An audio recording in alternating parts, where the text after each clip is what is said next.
Ayan guys, mapagpalang araw sa lahat. So ayan, nakabili ako ng isda dito kay Ate Jocelyn.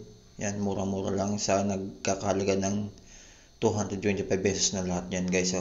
So support din natin yung page niya. So dito, ipa-flash ko dito sa screen guys.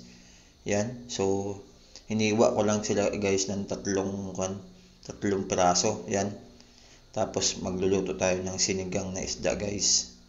Tayo dito ang isda. Yan, nabili natin kanina. Yan na.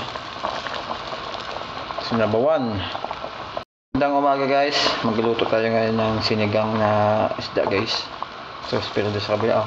Ito nyo. Yan na. Sihi guys. Yan, meron tayo ditong mga sangkap natin guys. Yan. So, ilalagay na natin itong mga gulay.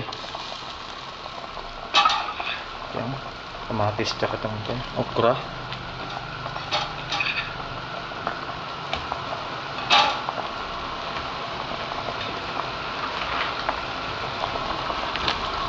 Lagyan na natin yan guys. Pagsama-sama na natin.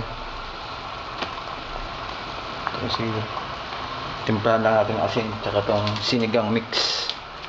Yan.